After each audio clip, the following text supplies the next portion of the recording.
Hey everybody, it's Peach over here at Crooked Peach. So I'm going to make some pan gravy right now.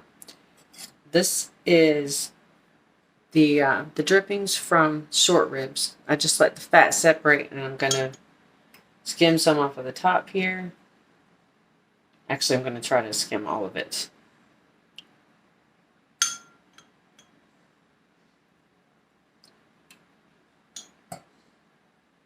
But I won't get it all. It'll be alright.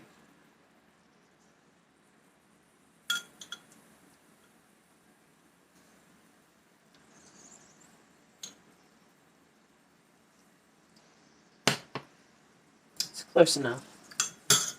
Alright, so I hear that fat starting to heat up really well. If you can see the sizzle here. So it's getting right where I need it to be. And we're going to be adding AP flour to this.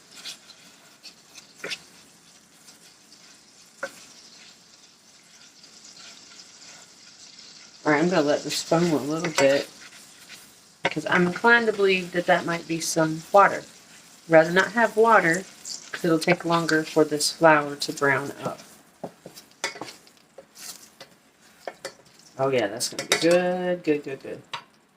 So here we go. Some AP flour in here, all-purpose flour.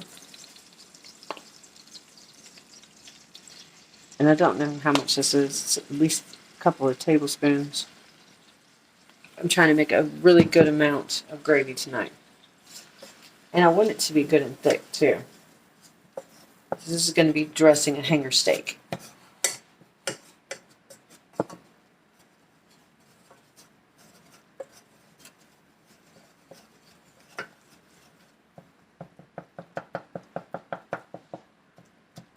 Alright, now you have to be patient at this point.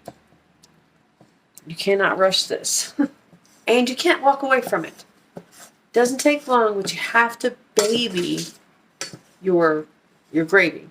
And this is, it's kind of like a roux. I guess it would be considered a roux. You just move it around. Don't let it sit in one spot. You don't want to get it scorched. That's not going to taste good. But you do want it to get toasty, toasty. Alright, now I'm going to actually turn this burner down just a little bit. I want to get it golden brown in a slow, kind of deep way. Not like super slow. You can't go super slow on this. Now maybe you can, actually. They do some roux down in Louisiana. They sure do take their time. They sure do.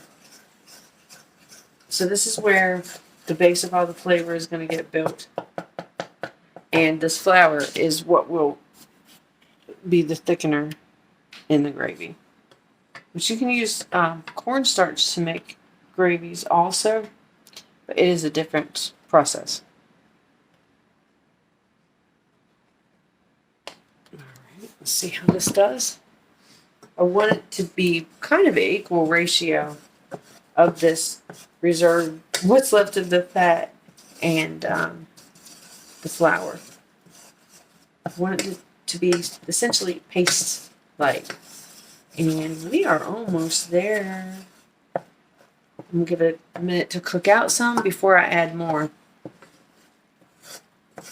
I don't know where I learned to do this. I really don't. I think I just picked it up from watching lots and lots of cooking shows over the years. One of my favorite, actually, we can't even get in this country. It's MasterChef Australia. Oh my goodness gracious. They have like a season of episodes of MasterChef Australia. They'll have like 100 episodes because they have these amazing lessons by the students, by the contestants rather, that are on there, and they're all chefs, and then by these amazing master chefs. Man, I'm so glad I caught those online. Not authorized some years ago. A little more. A little more. Again, like I said, like you've got to be patient to make gravy.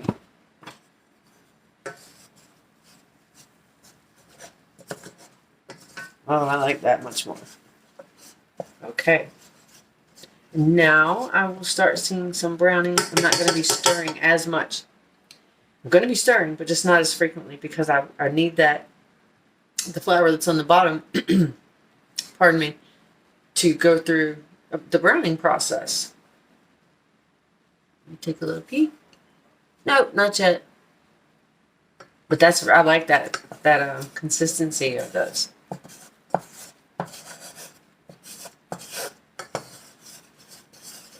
We're going to go through this whole process, guys. I'm turning the heat up just a little bit more.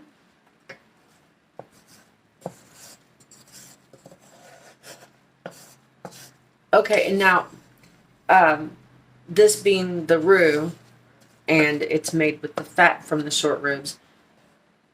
After this gets browned up and ready, I will be adding the remainder of what I've been able to reserve from those short ribs, and then additionally, we'll be adding some bone broth that I also made from short ribs, actually. But if you have it, you could use some type of a stock, you know, depending upon what the kind of flavor is that you're going for, and what the protein is that you're cooking, because you can do this with chicken fat. I think people call it schmaltz, something like that. Your fat reserved from anything that you might have cooked. If you happen to render tallow or lard, or if you have a homesteader nearby you that is willing to gift you or sell you some. Oh, that's so good. All right, this almost is beginning to smell, I want to say cheesy, but cheesy's really not the right word. Toasty. Yeah, it's starting to smell toasty. But it's a soft toasty. It's not harsh. I'm liking this. I like these flat wooden spatulas for this too, because you can get really good contact with the bottom of your pan. And you know, this is a pot. You can do it in a pan too. This is what I'm doing it in. All right, come on. Let it bubble up for a bit. Brown at the bottom. I had some bits that felt like they were starting to get stuck down there, and I didn't want that to stay there. I love this. It's so pretty. It's so uniform. I know I'm a very strange person. It's all right. I don't hurt nobody, y'all. Oh, yes. Now you see this is getting golden. That's what we want. And a little bit more golden than that, too. Let me stir it up and get some more little grains of flour. Distribute it across the bottom there and get more toasty. Mm-hmm.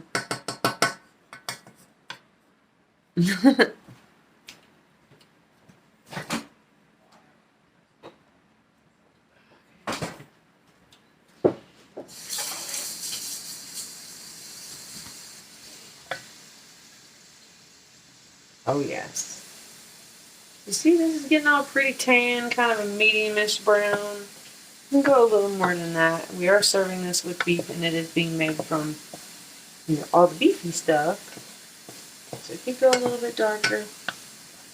I used to use like a brown, I can't remember what it's called, but it made your gravy, great gravy, made your gravy more brown. But then I read the ingredients and I realized that that was not the greatest stuff in the world, so I started working on doing it like this. It seems to be doing alright, honestly.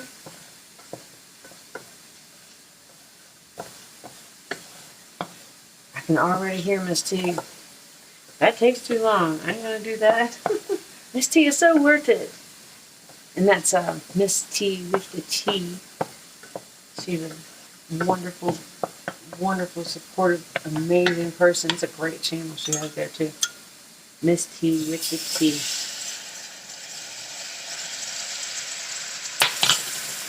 I should have got a whisk. Really, really, really should have got a whisk. Ooh, that's hot, y'all. Hold on, let me pull it off the burner. That's really, really hot.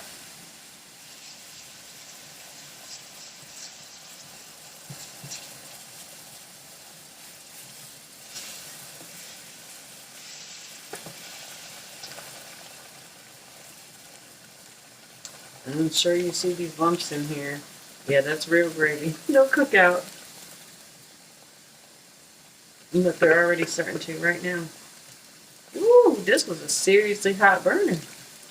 Well, I'm really impressed and happy with that color.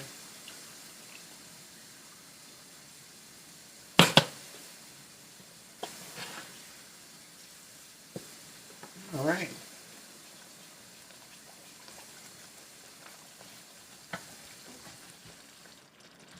Pardon me.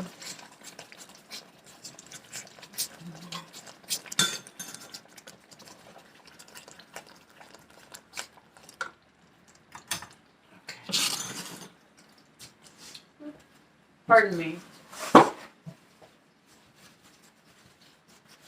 These flat top stoves are really aggravating. I do not recommend for people who really want to cook a lot. It's so annoying. Alrighty. This is looking pretty good. Let me grab a spoon and give it a taste. And then I'll start to season. I just want to know where we're at. Because again, that was the stock that was reserved from cooking the short ribs. And they were seasoned. Look at that yummy. Oh, sorry. Oh my heaven. Oh yeah, that's good. That's very good. It needs pepper, it needs salt, it needs garlic. Probably needs some onion. But oh my, yeah. Oh, get up here. Get up here, little girl. And I made fresh bread. Ooh. Yeah, this is gonna go over well. Yeah. You can do this. I promise you can do this. Thanks for hanging out with me. I'll see you next time. Bye.